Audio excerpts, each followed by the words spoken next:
പണ്ടൊക്കെ സ്കൂളിൽ പഠിക്കുമ്പോൾ ഒരു ഗ്രാമത്തിന്റെ ചിത്രം വരയ്ക്കാൻ പറഞ്ഞാൽ കവലയുടെ മൂലയ്ക്ക് ദൂരെ ഒരു തിയേറ്ററും വരയ്ക്കും. ഓലക്കൊട്ടകൾ ഒരു ഗ്രാമത്തിന്റെ ഒരു അത്യാവശ്യ ഘടകമായിട്ടാണ് കണക്കാക്കി പോന്നിരുന്നത്. കണ്ണപ്പനുണ്ണിയും തച്ചോളിയമ്പും അങ്ങാടിയും മീനും കരിമ്പനയും അങ്ങനെ എത്രയെത്ര സിനിമകളാണ് ഓലക്കൊട്ടകളെ ഇളക്കി മറിച്ചിരുന്നത്. വിശേഷ ദിവസങ്ങളിൽ കുടുംബത്തോടെ ഫക്ഷോയും സക്കക്ഷോയും കാണാൻ വരുന്നവർ ചൂട്ടും ടോർച്ചും തെളിച്ചുമുള്ള സിനിമയ്ക്കുള്ള പോക്ക്, തിയേറ്ററിനുള്ളിലെ കടലയും മിക്സറും, പിന്നെ ബിരുദന്മാർ ഒളിച്ചിരുന്ന് വലിക്കുന്ന ബീഡിയുടെ മണവും, മറ്റെന്ത് ജോലിയേക്കായാലും വാതിൽക്കൽ ടിക്കറ്റ് കീറുന്ന പണിയാണ് ഏറ്റവും നല്ലതെന്ന് അസൂയയോടെ ഓർത്തിരുന്ന ആ കാലം. ഒരിക്കൽ എന്റെ ഗ്രാമത്തിലെ തിയേറ്ററിന്റെ ഓലക്കെട്ട് പെരുമഴയിൽ കാറ്റത്ത് പറന്നുപോയി. കൂട്ടത്തിൽ ആലിപ്പഴവും. എല്ലാവരും സിനിമ കാണിച്ചു നിർത്തി മുറ്റത്തിറങ്ങി ഐസ് എടുത്തു. പിന്നെ കുത്തിയൊഴുകുന്ന മഴവെള്ളത്തിൽ നിന്ന് സിനിമ കണ്ടു. കൂടെയുള്ളവർ തിയേറ്ററിനുള്ളിൽ അതിചൂട് നിന്ന് സിനിമ കണ്ടു. ഒരിക്കൽ ക്ലാസ് കട്ട് ചെയ്ത് ആവേശം സിനിമ ഓടിക്കൊണ്ടിരിക്കുമ്പോൾ ഫസ്റ്റ് ക്ലാസിന്റെ കഥക് വലിച്ചു പിടിച്ച് അതിന്റെ വിടവിലൂടെ ജയന്റെ ഫൈറ്റ് കാണാൻ ശ്രമിച്ചു. കൊളുത്തുവിട്ട് വലിയ ശബ്ദത്തോടെ കഥക് പുറത്തേക്ക് മലർക്കെ തുറന്നു. ഞാൻ മലഞ്ഞടിച്ച് മുറ്റത്ത്. ഉള്ളിൽ ജയനും മുതലയുമായുള്ള ഫൈറ്റ് രംഗങ്ങൾ നടക്കുകയായിരുന്നു. പെട്ടെന്ന് വലിച്ചു തുറന്ന കഥകിന്റെ ശബ്ദം കേട്ട് ഫസ്റ്റ് ക്ലാസ്സിലിരുന്നവർ പൂക്കുല പോലെ വിറച്ചു. കുട്ടിക്കാലത്ത് പിള്ളേരൊക്കെ കട്ട് ചെയ്യുന്ന ഫിലിമിന്റെ മുറി കിട്ടാനായി പൂച്ച മീൻകഷണത്തിന് കാത്തിരിക്കുന്നത് പോലെയായിരുന്നു പ്രൊജക്ടർ റൂമിന്റെ പുറത്ത് കാത്തിരുന്നത്. ബോണ്ട കൊതുകൊണ്ട് ഇരട്ടപ്പേര് വീണ ബോണ്ടാ ബാബുവിന്റെ കാലിൽ കൂടി ചേരപ്പാമ്പ് ഇഴഞ്ഞു പോയിട്ടും അത് കാണാതെ പുറത്തേക്കെറിയുന്ന ഫിലിം എടുക്കാൻ അവൻ തക്കം പാർത്തിരുന്നു. സിനിമ ഓടിക്കുന്ന ചേട്ടൻ കാർബണിന്റെ പുകയേറ്റ് തൊണ്ടുപോലെയായി. എങ്കിലും പുറത്ത് ബീഡി വലിക്കുന്ന ആ ചേട്ടൻ ഞങ്ങൾക്ക് ദൈവത്തെ പോലെയായിരുന്നു. അയാൾ കനിഞ്ഞില്ലെങ്കിൽ നസീറുമില്ല, ജയനുമില്ല. വെള്ളിയാഴ്ച കരിമ്പന റിലീസായ ദിവസം ഓലക്കൊട്ടകയിൽ ഭയങ്കര ആള്. പക്ഷെ 1:45 മുണ്ടക്കയത്തിനുള്ള വണ്ടിയിൽ ഫിലിംപെട്ടി വന്നില്ല. കോട്ടയത്ത് എന്തോ തടസ്സം. മാറ്റിനി ലേറ്റ് ആയപ്പോൾ തിയേറ്റർ മുതലാളിയുടെ അനൗൺസ്മെന്റ്, പെട്ടി വരാത്തതുകൊണ്ട് മാറ്റിനിയില്ല, പക്ഷോയ്ക്ക് നോക്കാം. ജയനെ കാണാനായി കാത്തുനിന്ന കട്ട ഫാൻസ് തിയേറ്റർ കത്തിച്ചില്ലെന്നേ ഉള്ളൂ. രക്ഷയില്ലാതെ മാനേജർ കോട്ടയത്തിന് വിളിച്ചു. അടുത്ത ബസ്സിന് പെട്ടി അയക്കാം എന്ന് ഏർപ്പാട് ചെയ്തു. അടുത്ത ബസ് 3 മണിക്കാണ്. തിയേറ്ററിൽ കൂട്ടം കൂടി നിന്നവരൊക്കെ താഴേക്ക് റോഡിലേക്ക് ഇറങ്ങി. പെട്ടി നോക്കി നിൽപ്പാണ്. പെട്ടെന്ന് ബസ് സ്റ്റോപ്പിൽ ആള് കൂടിയത് കണ്ട് വന്നവരും പോയവരും ചുറ്റും കൂടി. 2 കിലോമീറ്റർ അകലെയുള്ള ഗ്രാമത്തിൽ നിന്നും കുരുമുളക് വിൽക്കാൻ വന്ന അമ്മാവൻ ആൾക്കൂട്ടം കണ്ട് എന്തുപറ്റി എന്ന് ഒരുവനോട് ചോദിച്ചു. അവൻ പെട്ടി നോക്കി നിൽക്കുകയാണെന്ന് മാത്രം പറഞ്ഞപ്പോൾ അമ്മാവൻ ചോദിക്കുക, ആരാ മരിച്ചേ? അവൻ നോക്കിയ നോട്ടത്തിൽ അമ്മാവൻ ദഹിച്ചുപോയി. കുറച്ചുപേർ മുതലാളി ബൈക്കിൽ കയറി പോകുന്നുണ്ടോ എന്ന് നോക്കി നിൽപ്പുണ്ടായിരുന്നു. പുള്ളിക്കാരന് ഇച്ചിരി ദേഷ്യമുണ്ടായിരുന്നു. 3:45 ആയപ്പോഴാണ് ബസ് വന്നത്. എല്ലാവരും ബസിന്റെ മുകളിലേക്ക് വായും പൊളിച്ചു നോക്കി. ഫിലിം പെട്ടി കാണുന്നില്ല. എല്ലാവരുടെയും ചങ്കിടിച്ചു. പെട്ടി വന്നില്ലേ? ബസിന്റെ കിളിയോട് ചോദിച്ചു. ഉണ്ടല്ലോ, കോട്ടയത്തു നിന്ന് മുകളിൽ കേട്ടിട്ടുണ്ട്. പക്ഷെ മുകളിൽ പെട്ടി കാണുന്നില്ല. ഇനി അതെങ്ങാനും താഴെ പോയോ? ടിക്കറ്റ് കീറുന്ന ചിരിയൻ പരമോ തന്നെയാണ് ബസിന്റെ കോണ് കയറി മുകളിൽ പോയത്. അവൻ കുനിഞ്ഞ് കുറെ കയറിന്റെ കെട്ടുകൾക്കിടയിൽ നിന്നും എന്തോ എടുക്കുന്നു. ബസിന് ചുറ്റും കൂടിയ ആളുകൾ ശ്വാസമടക്കി പിടിച്ചു നിന്നു. അവനെ തന്നെ നോക്കി നിൽക്കുക. ബാഹുബലിയിൽ ശിവലിംഗം പൊക്കി പ്രഭാസ് വരുന്ന പോലെ പരമു കരിമ്പനയുടെ ഫിലിം പെട്ടി പൊക്കി ബസിന് മുകളിൽ ഉയർന്നു നിന്നു. കൂടി നിന്ന് ജനക്കൂട്ടത്തിന്റെ നിശ്വാസം ഒരു ഹുങ്കാരം പോലെ കവലയിൽ മുഴങ്ങി.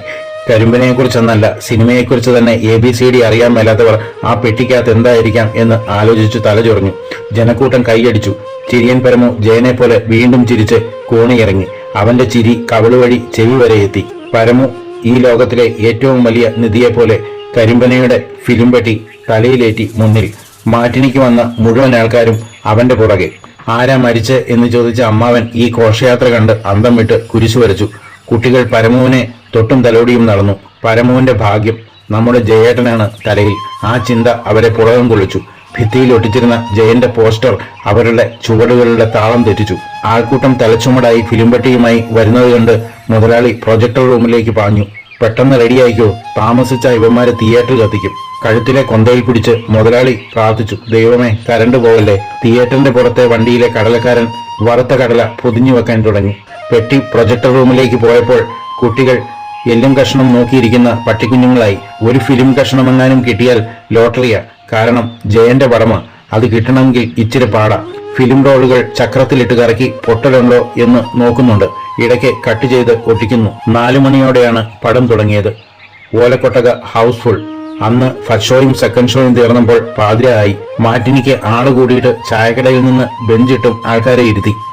എല്ലാം മറന്ന ഒരു സിനിമ കാണൽ. വൈരാഗ്യമില്ല, വിദ്വേഷമല്ല. മതമില്ല, രാഷ്ട്രീയമില്ല. ഒരു ഗ്രാമം മുഴുവൻ ഒറ്റക്കെട്ടായി ഒരു ഓലക്കൊട്ടകയിൽ. അവരെ അങ്ങനെ പിടിച്ചിരുത്താൻ കഴിവുള്ള കരുത്തനായ നായകനായിരുന്നു സ്ക്രീനിൽ. ആയിരങ്ങളുടെ ആരാധനാപാത്രം ജയൻ. അടുക്കളയിൽ പുകയേറ്റ് ശ്വാസം മുട്ടിക്കഴിയുന്ന വീട്ടമ്മമാർ നാട്ടിൻപുറത്തെ സിനിമാ തിയേറ്ററുകളിൽ ജയനെ കണ്ട് കൈയടിച്ചു. കരിമ്പനയിലെ ജയൻ സീമാ രംഗങ്ങളിൽ പുളകം കൊണ്ടു. യുവാക്കൾ ജയൻ അനായാസമായി പനയിൽ കയറുന്നത് കണ്ട് അത്ഭുതപ്പെട്ടു. കേരളത്തിലെ സാധാരണക്കാരുടെ പൾസറിഞ്ഞ് അഭിനയിച്ച ഒരേ ഒരു നടനായിരുന്നു ജയൻ. ജയൻ സ്ക്രീനിൽ വരുമ്പോൾ കാണികളുടെ നരമ്പുകളുടെ രക്തഓട്ടം കൂടും. നടപ്പും എടുപ്പും കണ്ട് ആത്മവിശ്വാസം 10 മടങ്ങാകും. കരിമ്പനയിലെ പനയിൽ കയറുന്ന രംഗത്തിൽ ഡ്യൂപ്പ് ഇല്ലാതെ അഭിനയിച്ചത് കണ്ട് IV ശശി പോലും അത്ഭുതപ്പെട്ടു. പിന്നീട് അറിഞ്ഞു ജയൻ വെളുപ്പിനെ 4 മണി മുതൽ നാട്ടുകാരുടെ സഹായത്തോടെ പ്രാക്ടീസ് ചെയ്യുകയായിരുന്നു എന്ന്. എനിക്കൊരു സുഹൃത്തുണ്ട് പാറശാലയ്ക്കടുത്ത്. കരിമ്പനയുടെ ഷൂട്ടിംഗ് ലൊക്കേഷനൊക്കെ അറിയാം. ജയനും ബാലൻ കെ നായരും സീമയും ഒക്കെ ചേർന്നെടുത്ത സിനിമയിലെ ആ തോടൊക്കെ അതുപോലെ തന്നെയുണ്ട്. പനകൾ ഇപ്പോൾ വളരെ കുറവാണ്. അദ്ദേഹത്തിന്റെ അച്ഛനും മുത്തച്ഛനുമൊക്കെ ഓർക്കുന്നുണ്ട് ഗ്രാമം ഉത്സവം പോലെ കൊണ്ടാടിയ കരിമ്പനയുടെ ഷൂട്ടിംഗ് ദിവസങ്ങൾ. അന്നൊക്കെ സിനിമ കാണുമ്പോൾ എല്ലാ കാലവും ഇതൊക്കെ ഇങ്ങനെ തന്നെ തുടരും എന്ന് ഞാൻ കരുതിയിരുന്നു. സിനിമാ തിയേറ്റർ ഒരു ശ്രീകോവിലായി കരുതിയിരുന്ന കാലം. എല്ലാവരും സ്കൂളിലിരുന്ന് ചോറുണ്ണുമ്പോൾ സ്കൂളിനടുത്തുള്ള തിയേറ്ററിന്റെ സൈഡിലെ രാജമല്ലിയുടെ ചുവട്ടിലിരുന്നാണ് ഞാൻ കഴിച്ചത്. തിയേറ്ററിന്റെ മുറ്റത്ത് ഒരു പുല്ലുപോലും മുളയ്ക്കാതെ വൃത്തിയാക്കിയിടുന്ന ഒരു ചേച്ചി ഉണ്ടായിരുന്നു അവിടെ. വർഷങ്ങളായി അവരവിടെ ജോലി ചെയ്യുന്നു. തിരക്കഥകളുടെ ഒരു കൂമ്പാരം ആയിരിക്കാം അവരെന്ന് ഞാൻ കരുതി. ഒന്നും ഞാൻ ആലോചിച്ചതുപോലെയായിരുന്നില്ല. 1980 നവംബർ 16 ജയൻ മരിച്ചപ്പോൾ നിഷ്കളങ്കരായ എന്റെ ഗ്രാമവാസികൾ തേങ്ങിപ്പോയി. അവരുടെ മനസ്സിലെ സൂപ്പർ ഹീറോ ഈ ലോകത്തിൽ ഇല്ല എന്ന സത്യം അവർക്ക് ഉൾക്കൊള്ളാനായില്ല. കവലയിലെ കടകളിൽ പ്രത്യക്ഷപ്പെട്ട പത്രങ്ങളും മാഗസിനുകളും ചൂടപ്പം പോലെ വിറ്റുതീർന്നു. അക്കാലത്ത് റെക്കോർഡ് സെയിൽ നടത്തിയ ഒരു പുസ്തകമായിരുന്നു ജയൻ അമേരിക്കയിൽ എന്നത്. 5 ലക്ഷത്തിൽ പരം കോപ്പികൾ ചുരുങ്ങിയ സമയത്തിനുള്ളിൽ വിറ്റുതീർന്നു. ജയന്റെ ജീവന്റെ ഒരു തരിയെങ്കിലും ഈ ഭൂമിയിൽ എവിടെയെങ്കിലും ഉണ്ടാകുമോ എന്ന പ്രതീക്ഷയിൽ ജനങ്ങൾ കയ്യിൽ കിട്ടിയതെല്ലാം വായിച്ചു തീർത്തു. പിന്നീട് ആ പ്രതീക്ഷയുടെ നാളങ്ങളും കെട്ടടങ്ങി. സിനിമയിലും ജീവിതത്തിലും ജയന്റെ ഉറ്റ സുഹൃത്തായ നസീറും 1989 മരിച്ചതോടെ ജനങ്ങളുടെ സങ്കടക്കടൽ പൂർത്തിയായി. ജയൻ മരിച്ചതോടെ സിനിമാ കാണൽ നടത്തിയ ഒരുപാട് പേരെ എനിക്കറിയാം. നമ്മുടെ ഗ്രാമത്തിലെ ഓലക്കൊട്ടകകൾ ഇളക്കിമറിച്ച നസീറും ജയനും എന്നേക്കുമായി വെള്ളിത്തിരയിൽ നിന്നും മാഞ്ഞുപോയതോടെ ഓലക്കൊട്ടകയിൽ സിനിമ കാണുന്ന ഗ്രാമവാസികളുടെ താല്പര്യം കുറഞ്ഞു. പിന്നീട് കുറച്ചുകാലം കൂടി ഇതൊക്കെ പിടിച്ചു നിന്നെങ്കിലും ജയനും നസീറും ഇല്ലാത്ത പടങ്ങൾ എന്തിനു കാണുന്നു എന്ന ചിന്ത മിക്കവരുടെയും ഉള്ളിൽ ഉണ്ടായിരുന്നു.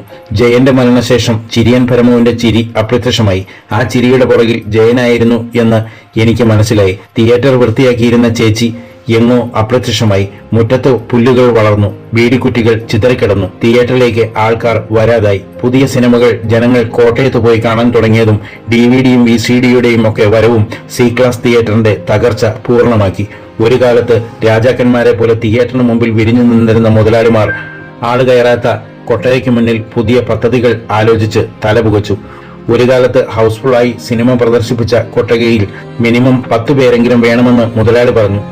സിനിമാ കൊട്ടകയെ സ്നേഹിക്കുന്നവർ വഴിയിൽ പോയി ആൾക്കാരെ സംഘടിപ്പിച്ച് നിർബന്ധിച്ച് സിനിമ കാണിച്ചു. പക്ഷേ ഒന്നും അധികം നാൾ നീണ്ടുനിന്നില്ല. ഒരു നാൾ എന്റെ ഗ്രാമത്തിലെ സാംസ്കാരിക കേന്ദ്രമായിരുന്ന ഗ്രാമവാസികളുടെ ജീവിതത്തിന്റെ ഭാഗമായിരുന്ന സിനിമാ കൊട്ടകയിലെ പ്രദർശനം അവസാനിപ്പിച്ചു. കവലയിലെ സിനിമാ പ്രേമികൾ കുന്നിൻ മുകളിലെ അടഞ്ഞുകിടക്കുന്ന തിയേറ്ററിനെ നോക്കി ഗദ്ഗതപ്പെട്ടു. ഒരു കാലഘട്ടം തിരിച്ചു കൊണ്ടുവരാൻ സാധിക്കില്ലെന്ന യാഥാർത്ഥ്യത്തിൽ കടത്തിണ്ണകളിലും മുറുക്കാൻ കടകളിലും പകച്ചിരുന്നു. പരസ്പരം ഓർമ്മകൾ പങ്കുവച്ചു. ജയനും നസീറും ഓലക്കൊട്ടകയും സൗഹൃദങ്ങളും അങ്ങനെ എല്ലാം അവർക്ക് നഷ്ടപ്പെട്ടു. പ്രൊജക്ടർ റൂമിലെ ചേട്ടന് ഒരു ചെറിയ പാഴ്സൽ കമ്പനിയിൽ ജോലി കിട്ടി. തൊണ്ടുപോലുള്ള ശരീരം ഒന്നുകൂടി ക്ഷീണിച്ചു. ഒരിക്കൽ ശക്തിയായി ചുമച്ച് തലയുയർത്തിയപ്പോൾ എന്നെ കണ്ട് ദയനീയമായി ചിരിച്ചു. ഞാൻ ബഹുമാനം കൊടുത്ത് പണ്ടത്തെ കുട്ടിയായി. ചിരിയൻ പരമുവിനെ ഒരിക്കൽ ചന്തയിൽ വെച്ച് കണ്ടിരുന്നു. ചുമട്ടുജോലിയാണ്. ചിരിയില്ലാത്ത മുഖത്ത് എന്നെ തിരിച്ചറിഞ്ഞപ്പോൾ ആ മനോഹരമായ ജയന്റെ ചിരി. ഇന്നത്തെ ചെത്തുപയ്യന്മാരുടെ ഇടയിൽ അവർ നിശബ്ദരായി നടക്കുന്നു. ഉള്ളിൽ ആ ഡയലോഗ് മുഴങ്ങുന്നുണ്ടാവും. Maybe we are poor but not beggars. ഒരിക്കൽ അവധിക്കാലത്ത് ജീർണാവസ്ഥയിൽ കിടക്കുന്ന തിയേറ്ററിന്റെ മുറ്റത്തേക്ക് ഞാൻ പോയി. കാട് പിടിച്ചു കിടക്കുന്ന മുറ്റവും ഓലക്കൊട്ടകയുടെ മുകളിലേക്ക് പടർന്നു കയറിയ വള്ളിപ്പടർപ്പുകളും രാജമല്ലി അങ്ങനെ തന്നെയുണ്ട്. പൊളിഞ്ഞ ഭിത്തിയിൽ ഫസ്റ്റ് ക്ലാസ് റിസർവേഡ് സെക്കൻഡ് ക്ലാസ് എന്നെഴുതിയ അക്ഷരങ്ങൾ അവ്യക്തമായി കാണാം. കവലയിൽ നിന്നും ആ കുന്നിൻ മുകളിന്റെ പരിസരത്തേക്ക് ഇപ്പോൾ ആരും വരാറില്ല എന്ന് തോന്നുന്നു. പണ്ട് ഞാൻ വലിച്ചു തുറന്ന കതകിന്റെ വിടവിലൂടെ അകത്തേക്ക് നോക്കി. മാറാല തൂങ്ങിക്കിടക്കുന്നു. ഇരിപ്പിടങ്ങൾ ഒന്നുമില്ല. അങ്ങുമിങ്ങും ഉപയോഗശൂന്യമായി കൂട്ടിയിട്ടിരിക്കുന്ന കുറച്ച് കസേരകൾ. വെളുത്ത സ്ക്രീൻ ദ്രവിച്ചു തുടങ്ങിയിരിക്കുന്നു. ജയനും നസീറും മത്സരിച്ചഭിനയിച്ച് ഒരു ഗ്രാമത്തിന് ദൃശ്യവിസ്മയമൊരുക്കിയ വെള്ളിത്തിര അനാഥമായി നിൽക്കുന്നു. വിങ്ങുന്ന ഹൃദയത്തോടെ ഞാൻ തിരിഞ്ഞു നടന്നു. വള്ളിപ്പടപ്പിൽ നിന്നും ഒരു വെളുത്ത പ്രാവ് ചിറകടിച്ച് എനിക്ക് മുകളിലൂടെ പറന്നുപോയി. പിന്നീടൊരിക്കൽ കേരളത്തിലുടനീളം സംഭവിച്ചതുപോലെ ആ തിയേറ്ററും പൊളിച്ചു കളഞ്ഞു. തിയേറ്ററിന്റെ നെഞ്ചിലൂടെ പില്ലറുകൾ ആഞ്ഞടിച്ചു. ബഹുനില കെട്ടിടം കെട്ടിപ്പൊക്കി. ഇപ്പോൾ ബാങ്കുകളും മൊബൈൽ ഷോപ്പും ഇന്റർനെറ്റുമൊക്കെ പ്രവർത്തിക്കുന്നു. കവല ചെറുപട്ടണമായി. ഞങ്ങളുടെ പ്രിയപ്പെട്ട ഓലക്കൊട്ടകയെ തകർത്തെറിഞ്ഞ ആ കൂറ്റൻ കെട്ടിടത്തെ ഞാൻ എന്നും വെറുത്തു. ഒരിക്കൽ ഞാൻ ആ കെട്ടിടത്തിന്റെ പുറകുവശത്തേക്ക് പോയി. അവിടെയായിരുന്നു നസീറിനെയും ജയനെയും കണ്ട് ഞാൻ കോരിത്തെരിച്ചിരുന്ന പരിശുദ്ധിയുടെ അടയാളമായി ഞാൻ കണ്ട ആ തൂവള്ള സ്ക്രീൻ. കെട്ടിടത്തിന്റെ പുറകുവശത്ത് കാട് പിടിച്ച ഭാഗത്ത് ഞാൻ തിരിച്ചറിഞ്ഞു ആ രാജമല്ലിയെ. തിയേറ്ററിന്റെ ഓർമ്മകളിലേക്കുള്ള ചൂണ്ടുപലക പോലെ അതേ മരം. എന്റെ സ്കൂൾ കാലഘട്ടത്തിൽ ചോറുണ്ണുമ്പോൾ തണലായി നിന്ന അതേ രാജമല്ലി. സിനിമ കാണാൻ വരുമ്പോൾ ഒരു കൂട്ടുകാരനെ പോലെ കൈചുറ്റിപ്പിടിച്ച അതേ മരം. ഞാൻ കോറിയിട്ട ജയൻ എന്ന അക്ഷരങ്ങൾ മാഞ്ഞു പോയിരിക്കുന്നു. പക്ഷേ എന്റെ സ്പർശനം ഏറ്റപ്പോൾ തിരിച്ചറിഞ്ഞിട്ടെന്നവണ്ണം അത് ഇളം കാറ്റിൽ തലയാട്ടി നിന്നു.